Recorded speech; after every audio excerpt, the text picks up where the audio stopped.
చక్రాలు చేసుకున్నారండి. స్టోర్ బియ్యం అనమాట. ఈ బియ్యాన్ని ఇలా ఆడించుకొని తెచ్చుకున్నాను అనమాట కిలో. ఇందులోకి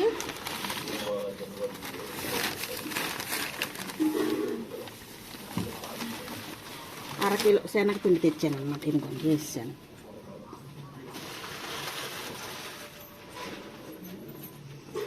అరకిలో ఉప్పు వేసుకున్నాం.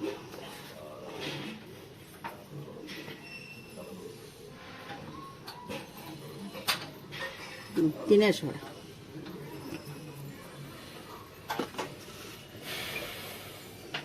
వామ్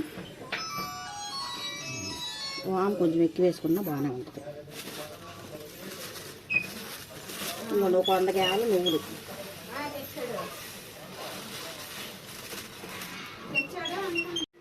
కారం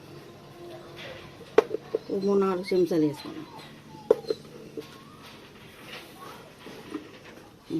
4 చెంచాలు వేసుకున్నాం కారం. ఇవన్నీ కలిపేద్దామండి. ఇవి కరకరలాడుతూ చాలా బాగుంటాయి అన్నమాట ఇలా చేసుకుంటే.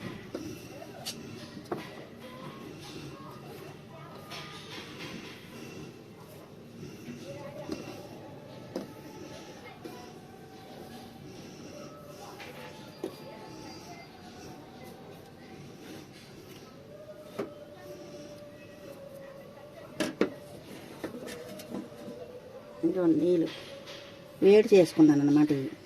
వేడి చేసుకొని పెట్టుకోవాలి. ఎందుకంటే బియ్య పిండి పొడి పిండి కదా, అందుకని ఇలా వేడి నీళ్ళు కలుపుకోవాలన్నమాట.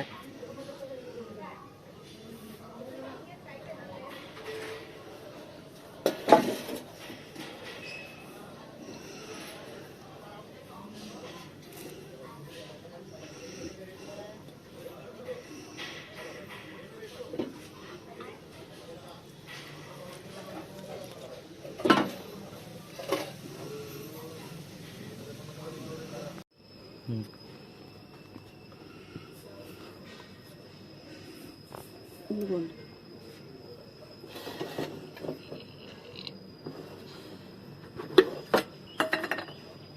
కలిపేసుకున్నాను చూసారా. ఇదిగో ఇలాగ కలుపుకోవాలి. వేడి నీళ్ళు పోసే కలుపుకోండి. ఎన్ని నీళ్ళు పడితే అన్ని నీళ్ళు పోసుకోండి. అలాగే ఇదిగోండి కొంచెం నూనె వేసుకోండి. నూనె వేసుకుంటే బాగా చక్కగా జారుతాయి అన్నమాట. అవి ఇలా చూసారా, అయిపోయింది. ఇప్పుడు ఇంకా చక్రాలు నూనె పెట్టుకొని చక్రాలు వేసేసుకుందాం. సరేనా?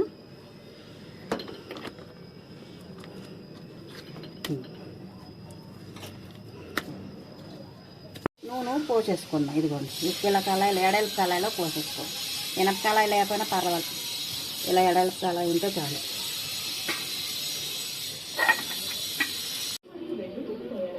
ఇదిగోండి చక్రాల గిద్ద ఇదే ఉంది నా దగ్గర. దీంతోనే వేస్తున్నాను. చూడండి అక్కడ ఏది ఉంటే అది.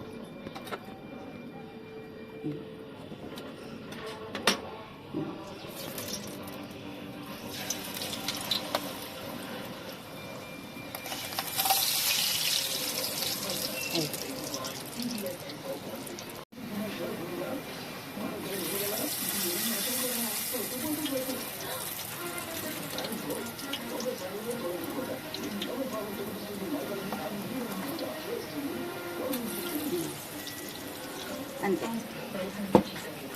ఇంకోండి వేగిపోయినాయి చూసారా. ఇవ్వండి ఇలాగ వస్తాయి. ఇంకా వేగిపోయింది, చక్కగా వేగిపోయింది చూసారా. ఇవ్వండి ఎలా వేగిపోయింది. ఇంకెలా ఇదిగో ఇలా ఏదైనా పుల్ల పెట్టుకొని తీసేసుకోండి.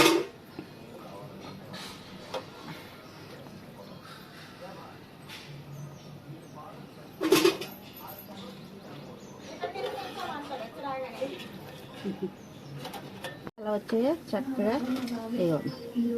పల్లెటూరు స్టైల్ అనమాట. పల్లెటూరులో ఇలానే వేసుకుంటారు అన్నమాట.